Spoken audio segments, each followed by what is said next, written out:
야곱이 147세까지 살게 됐는데 지금 임종 직전이에요. 147세고요. 이제 마지막 이제 임종을 앞두고 아들들을 이제 다 불러서 그 한 사람 한 사람 아들들에게 하나님의 말씀을 전하는 것이 이제 오늘부터의 내일까지의 말씀인데요.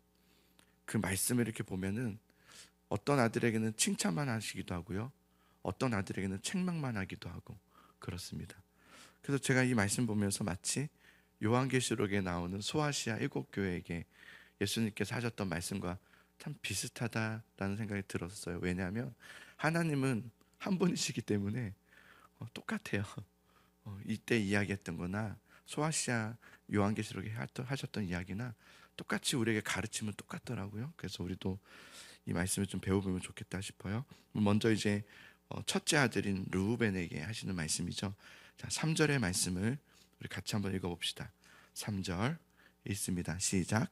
르우벤아 너는 장자요 내 능력이요 내 기력의 시작이라. 위풍이 월등하고 권능이 탁월하다는 말은, 자, 말 그대로입니다. 르우벤은 야곱이 처음 난 아들이었고, 그래서 기력의 시작이요라는 것은 뭐냐면 이제 이 르우벤은 이제 시작으로 해서 여러 아들들을 낳기 시작하지 않습니까? 너가 그의 첫 열매가 되었다. 그래서 위풍이 월등하여 권능이 탁월하다. 그러니까 너는 장자로서 가문을 다스리는 왕권을 말하는 거예요. 너에게는 왕권이 쥐어지게 될 것이다. 그렇지만 이로 이제 3절이 갑자기 반전이 일어나죠. 그렇지만 자 4절을 보면 물의 끓음 같았은즉 너는 탁월하지 못하리니 네가 아버지의 침상에 올라 더럽혔음이로다. 그가 내 침상에 올랐었도다. 앞에는 좋았어요. 너는 장자였고 기력의 시작이었고 너는 이 가문을 다스리는 왕권을 쥐게 될 자였다라는 거예요. 그러나 너는 내 첩 빌하와 간통하였다. 그래서 너가 가지고 있었던 그 장자의 권은, 그 특권과 위엄은 한순간에 물거품이 되었다. 어제 말씀은 내게 흡사하죠. 그것을 손에 쥐고 지키지 못한 거죠. 결국은 빼앗기게 된 거죠. 그 심판을 선언합니다. 르우벤은 자신의 어떤 정욕과 감정을 다스리지 못해서 결국은 자신에게 원래 주어져야 했던 그 장자의 축복이 빼앗기게 되죠. 그러니까 사실은 빼앗긴다기보다 본인 스스로가 내어줌이 되어버린 거죠. 지키지 못했기 때문에, 깨어있지 못했기 때문에 내어줌이 되어버렸어요. 그래서 르우벤의 죄는요, 단순한 간음 때문이 아닙니다. 아버지의 첫 비라와 간음했기 때문에 그것만이 아니라, 그것은 어떤 의미였냐면 하나님이 세우신 거룩한 언약 공동체잖아요. 그것에 대해서 질서를 무너뜨리고 파괴하는 범죄였기 때문에 그런 것이죠.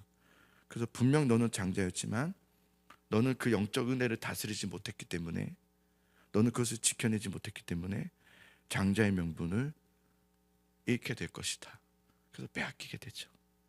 자, 그 다음에 지금 르우벤에게는 심판의 메시지만 있습니다. 그 다음 시므온과 레위에 대해서 말씀하시는데요. 자, 야곱이 시므온과 레위를 향해서도 무섭게 책망만 하죠.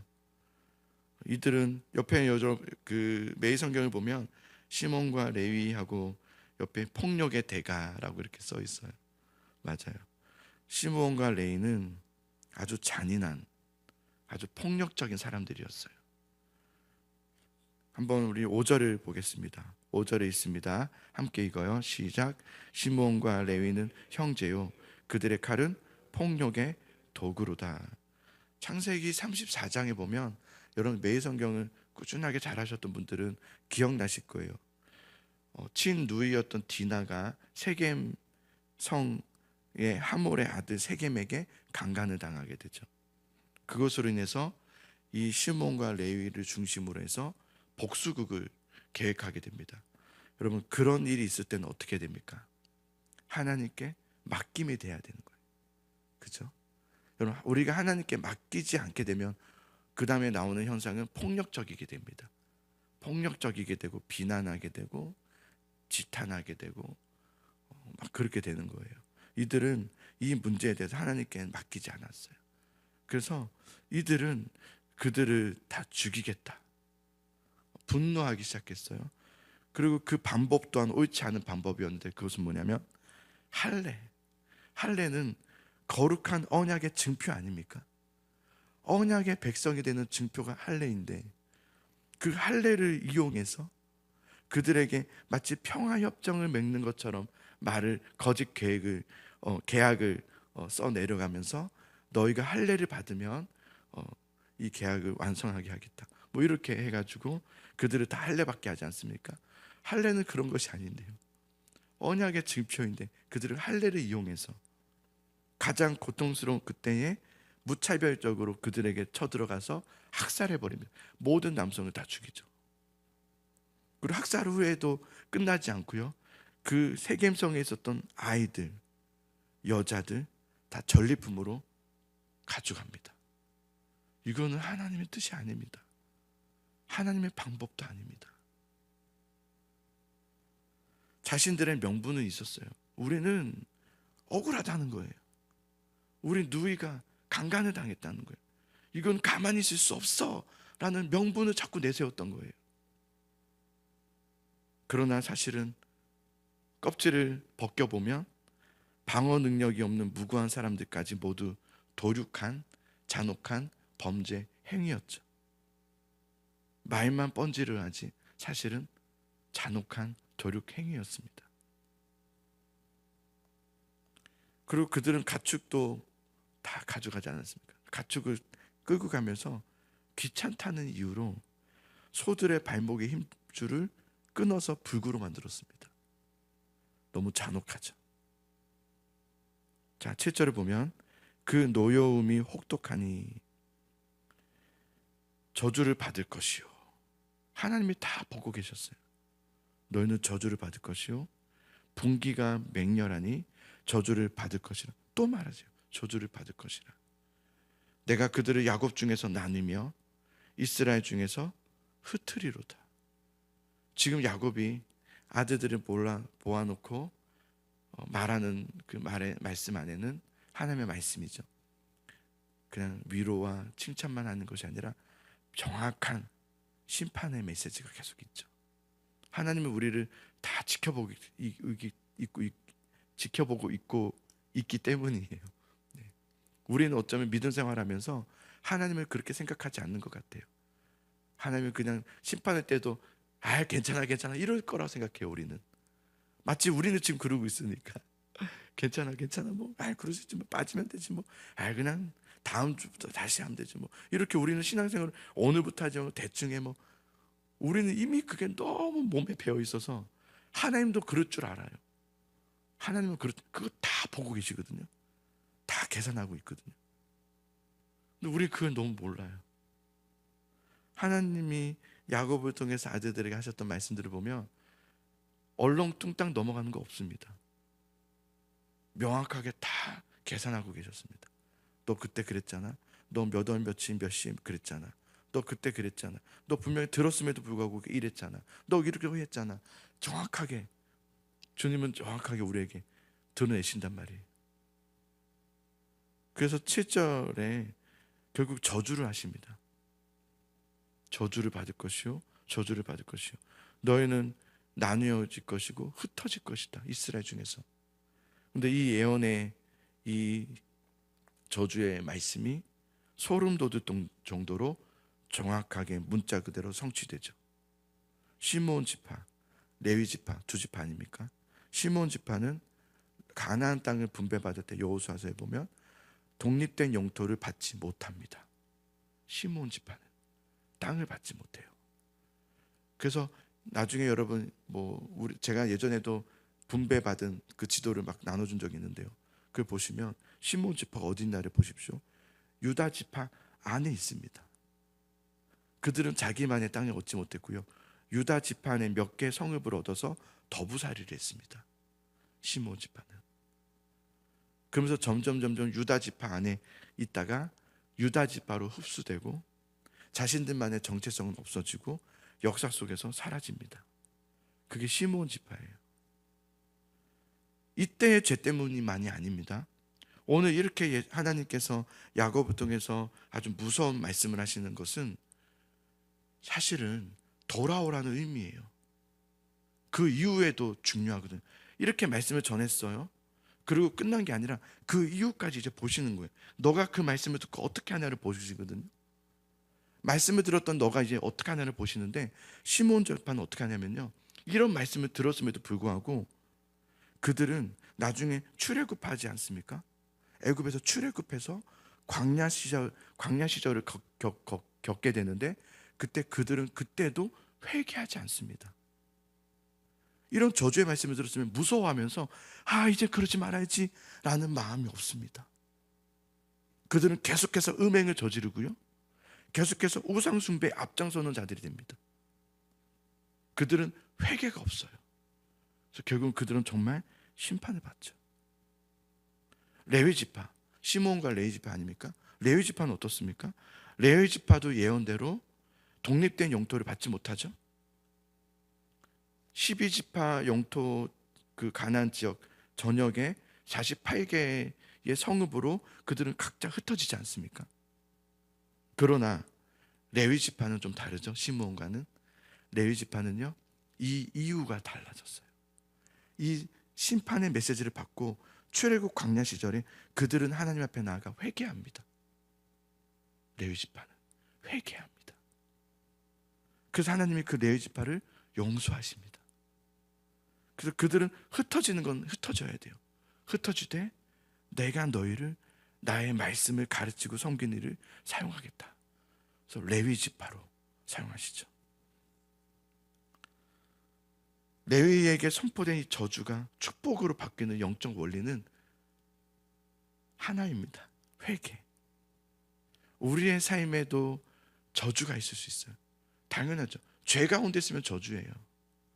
그건 당연한 거예요. 그러나 그 저주가 축복으로 바꿀 수 있는 영적 원리는 하나입니다. 오늘 우리가 그 말씀을 듣고 회개하여 돌이키냐예요. 돌이키는가? 회개하면 하나님께로부터 받았던 그 저주의 형태마저도 영광스러운 축복의 도구가 되게 하신 것을 우리는 성경을 통해서 수없이 보고 있습니다. 이걸 믿는 자들이 있어요. 믿고 따르는 자들이죠. 그가 복되죠. 자, 그 다음 유다 지파입니다. 유다에게는 축복의 말씀만 선언됩니다. 유다는 다른 아들들과 마찬가지로 허물이 많았던, 죄와 허물이 많았던 인물이었거든요. 어쩌면 누구보다 허물이 많았던 사람이 유다일 수도 있었겠다 싶어요. 그러나 그런 유다가 이렇게 최고의 축복만 받을 수 있었던 이유는 딱 하나입니다. 회개였어요.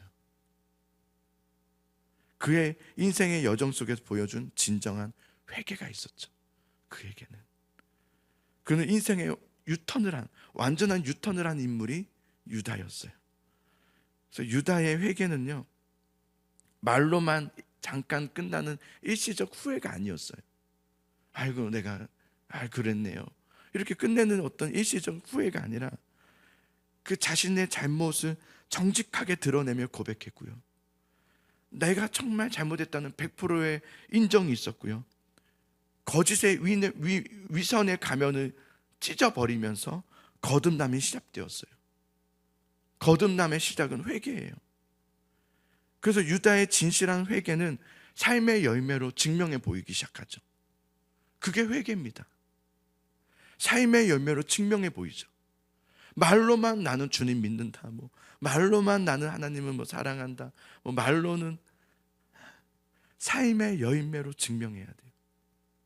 주님은 보기를 원하세요. 네가 정말 하나님의 자녀인지를 보이라는 거예요. 진정한 회개는 말에 있지 않고 바뀐 삶의 태도에 있어요. 그래서 유다는 오늘 야곱에 의해서 최고의 축복을 받아요. 너는 실제적인 영적 장자가 될 것이다 라는 축복을 받고요, 너는 이스라엘의 대표가 될 것이다. 누구도 범접할 수 없는 절대적인 위엄을 너는 얻게 될 것이다. 영원한 통치권과 메시아의 혈통이 너에게로부터 나올 것이다. 실제로 유다 지파에서 다윗이 나오고 예수 그리스도가 나오지 않습니까? 회개하는 자에게 하나님의 열매가 있는 줄 믿으시기 바랍니다. 회개하는 자에게. 회개라는 것은 여러분 돌이키는 겁니다. 회개는 결단하는 겁니다. 주님, 제가 지금까지 살았던 그대로 살지 않겠습니다. 제가 그렇게 하지 않겠습니다. 여러분 자꾸 율법적으로 생각하지 마십시오. 종교적으로 내가 이거 하고 뭐 11조를 많이 내고 뭘 하고 뭘 하겠습니다, 이런 얘기를 하고자 함이 아닙니다. 그런 표면적, 그것은 중심에서 나오는, 우러나오는 표면적인 것들이에요. 내가 예배를 드리고 내가 새벽을 깨우고 내가 기도를 하고 말씀을 읽고, 진정한 돌이킴이요. 나는 주님 없이는 살 수 없고요. 나의 아버지는 하나님이십니다. 나의 삶의 주인은 하나님이십니다. 아멘. 이것을 진실로 고백하면서 나는 주님을 향해서 살아가겠습니다. 그렇게 믿음으로 돌아오는 거예요. 나는 아버지로 살겠습니다. 만약 우리는 내가 이렇게 고백했는데 지키지 못하면 어떡하지? 라는 생각을 자꾸 해요. 근데 여러분, 이런 생각을 할 때, 신앙생활 할 때 이런 생각을 할 때가 있는데요, 이러한 저러한 생각을 할 때 한번 그 생각에 출처가 어딘지를 살펴보시면 돼요. 하나님이 주신 마음이겠습니까? 야, 너 또 그랬다가 안 지키면 어떡하려고 그래? 하지 마. 이거 하나님이 하신 말씀이겠습니까? 아니면 사탄이 주는 말씀이겠습니까? 이것만 그냥 금방 분간하면 돼요. 그러면 이거는 내가 따를 일이 아니구나, 하나님 회개합니다 하고 나오는 거예요. 하나님이 지금 나에게 무슨 말씀하시는지를 듣는 거예요. 들으려면 어떻게 해야 되는지 아십니까? 기도해야 돼요. 여러분, 우리는 설교 들으면 듣는 것이라 생각하는데 아닙니다. 사실은 반대예요. 입술로 시인하고 입술로 기도해야지 듣는 거예요. 기도하는 시간은 그래서 되게 중요하죠. 기도하는 시간은 여러분이 원하는 말을, 얻고 싶은 것을 적어서 이거 달라고, 이거 사인해 달라고 하는 게 아니라, 하나님이 말씀하신 이 말씀을 내 입술로 바꿔서 하나님이 이렇게 말씀하셨습니다, 하나님이 이런 분이십니다, 하나님을 시인하는 게 기도예요. 그러면서 하나님이 주시는 메시지가 있어요. 깨달음이 있단 말이에요. 기도는 듣는 시간이에요. 그래서 하나님과 대화의 시간이란 말이에요. 여러분, 하나님 앞에 이 오늘의 아들들을 보면서 우리에게도 어떤 말씀하실지를 한번 오늘 말씀을 가지고 기도해 보십시오. 오늘 르우벤에게는 이렇게 말씀하셨고 시므온과 레위에게는 이렇게 말씀하셨어요. 하나님 뜻대로 하지 않으니 폭력적이 되었어요. 과격해진 거예요. 생각이 과격하고 폭력적이에요. 혹시 나는 그러지 않았습니까? 맡겨드리지 못해서 폭력적이진 않았습니까? 하나님, 내가 혹시 유다처럼 회개하지 않는 삶은 살지 못했던 것은 아닙니까? 이렇게 말씀을 들은 거 가지고 기도하시면서 하나님 앞에 시인하면서 기도할 때 듣는 기도가 되는 거예요. 듣는 기도가. 여러분 한번 정말 그런 기도를 해보면 좋겠어요. 하나님 앞에 듣는 기도의 시간들 한번 그렇게 해보면 좋겠습니다. 우리 같이 오늘 말씀을 생각하면서 기도하기 바래요. 말씀을 생각하면서, 그리고 말씀을 생각해서 말씀을 여러분의 입술로 기도해 보시는 거예요. 깨어서, 여러분 자지 마시고 깨어서 기도하세요. 이 기도한 시간 얼마나 귀한지 아십니까? 이게 얼마나 복된 시간인지 아십니까? 우리의 삶에 이 시간이 있다는 것은 너무너무 복된 시간이에요. 하나님 오늘 주신 말씀, 오늘 그 시므온에게 주셨던 말씀, 하나님 그 유다에게 주셨던 말씀, 레위에게 주셨던 말씀, 르우벤에게 주셨던 말씀, 하나님 나에게 주신 말씀입니다. 하나님, 내가 회개하기 원합니다. 내가 돌이키기를 원합니다. 하나님 도와주시옵소서. 언약 백성 중에 흩어지지 않게 하소서. 내가 빼앗기지 않게 하소서.